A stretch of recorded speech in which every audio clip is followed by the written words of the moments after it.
सबसे ज्यादा नकल आज सीबीटी एग्जाम में हो रही है। आप गवर्नमेंट एग्जाम जितने भी हो रहे हैं वो सब सीबीटी हैं। 2017 का इतना बड़ा लीकेज था कि पेपर के स्क्रीनशॉट बाहर आ गए थे। बस उसमें क्या होता है कि नकल पर्सनलाइज होती है जो खुल भी नहीं पाती। अभी आपने देखा कि पेपर 60 लाख में बिका, 60 लाख वाले ने आगे 15 में बेच दिया, 20 में बेच दिया। तो क्या है कि खुल गई बात। लेकिन ऑनलाइन में ऐसा नहीं होता। अगर आप 60 लाख देंगे तो केवल आपका सिस्टम हैक किया जाएगा। आपका सिस्टम हैक होके घर पे 4 लोग उस पेपर को सॉल्व कर रहे होंगे। ऐसा मैं इसलिए भी कह रहा हूं क्योंकि सरकार के पास आज इतना इंफ्रास्ट्रक्चर नहीं है जो वो 24 लाख लोग या 15 लाख लोगों का एग्जाम भी एक दिन में करा सके। वो मल्टीपल शिफ्ट में एग्जाम कराएगी। वहां नकल ही नहीं, वहां बच्चा नॉर्मलाइजेशन से मारा जाएगा। पता चलेगा किसी बच्चे के नंबर 690 से 720 हो गए। ये सबसे बड़ी दिक्कत है। वहां रिजल्ट में गड़बड़ियां मिलेंगी। तो जब तक सरकार की मंशा ठीक नहीं है, अगर ऑनलाइन सॉल्यूशन था तो हम 10 साल से डिजिटल इंडिया चिल्ला रहे हैं, अब तक नहीं कर पाए थे।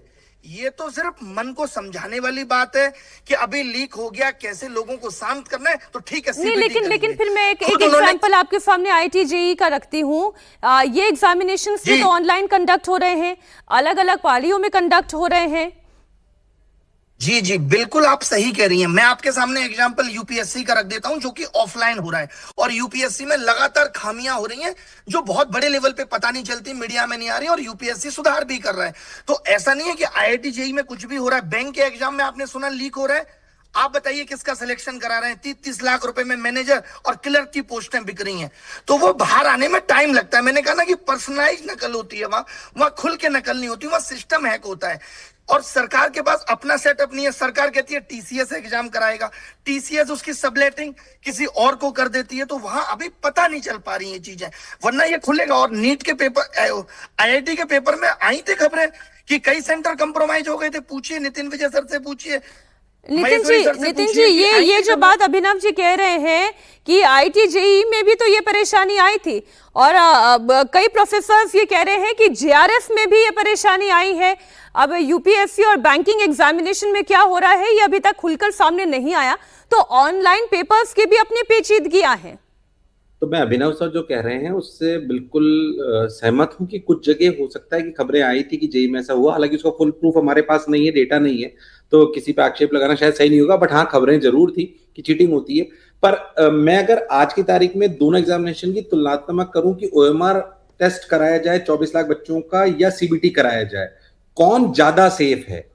100% सेफ शायद दोनों मोड नहीं है, पर इन दोनों में कौन ज्यादा सेफ मोड है? तो वो सीबीटी वाला ज्यादा सेफ मोड है। तो मुझे लगता है जो ज्यादा सेफ मोड है पहले उस पर शिफ्ट होना चाहिए। फिर उसमें जितने भी छोटे छोटे से लीकेजेस या लूप होल्स हैं उनको अपने को साइबर क्राइम के थ्रू जो हो रहे हैं, या जैसे अभी अभिनव जी बता रहे थे वैसे हो रहे हैं, उसको रोकने का प्रयास करना चाहिए। पर पहले हमारे पास दो रास्ते सर ये समझाएं, क्योंकि अब जो अगर विकल्प जिस पर हम फेज 2 पर जा ही चुके हैं, ऑनलाइन करने की बात सरकार कर ही चुकी है, तो इसके यहाँ पर क्या क्या लूप होल्स हैं, इसे थोड़ा बताएं। इसमें एक्चुअली एक बात तो जो अभी अभिनव जी बोली उसको मैं समझाना चाहता हूं कि इसका एक वो लूप होल नहीं है, वो उस प्रक्रिया में बिना कहे भी बच्चों के साथ अन्याय हो जाता है। जैसे जेईई में भी होता है कि जब अलग अलग पारियों में होता है तो पेपर अलग अलग होता है हर बच्चे का। मतलब मान लीजिए मीनाक्षी मैम, आप और मैं पेपर दे रहे हैं, तो आप अगर मान लीजिए कि 3 मई को सुबह पेपर दे रहे हैं और मैं 4 मई को सुबह पेपर दे रहा हूं, तो हम दोनों का पेपर अलग आएगा। आपकी शिफ्ट में भी 1,20,000 बच्चे थे, मेरी शिफ्ट में भी 1,20,000 बच्चे थे। तो आप ऐसा समझिए कि हो सकता है 100 नंबर में से आपके 85 नंबर आए और मेरे 92 नंबर आए, पर फिर भी हम दोनों बराबर हो सकते हैं रैंक के बेसिस पे।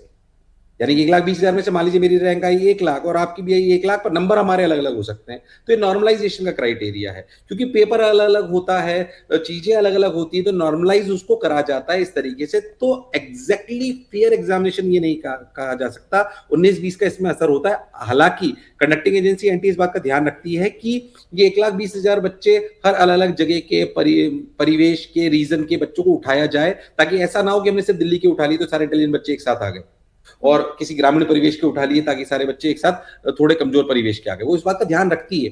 बट फिर भी जब भी पेपर अलग अलग होगा तो पेपर को ये बोल देना कि वो निष्पक्ष है, ये शायद संभव नहीं है। नॉर्मलाइजेशन की एक खामी है।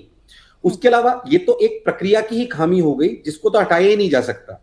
ठीक। दूसरी बात, जो जैसे सर ने बोला कि कभी कभी कंप्यूटर कॉम्प्रोमाइज हो सकते हैं 50 लाख 60 लाख में, तो एक्चुअली उसमें क्या है, बस उसमें सेफ्टी इस बात की कि अगर कॉम्प्रोमाइज हुआ भी सही तो 2, 5, 10, 20 बच्चों तक जहां तक हुआ वहां पे जाके रुक गया।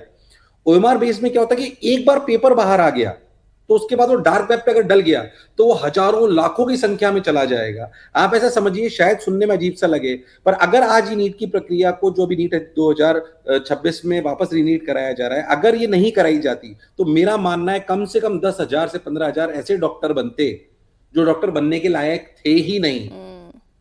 पर अगर इसकी जगह सीबीटी में होता और पेपर इंडिविजुअली बिकता तो शायद ये संख्या 25, 50 या 100 होती। नुकसान तो 25, 50, 100 में भी है, पर कहां हजारों में और कहां इसमें। इसलिए CBT is a much more safer mode than online OMR mode. But क्या उसमें भी खामी है? उसमें हमें सुधार की आवश्यकता है, पर पहले सेफ मोड लेते हैं। मैं तो एक और उसको थोड़ा खामी की और बात करती हूँ जो आप ही करते की बात से मुझे समझ में आया अभिनव जी। ये अभिनय जी, मुझे ये खामी लग रही है प्रॉक्सी की।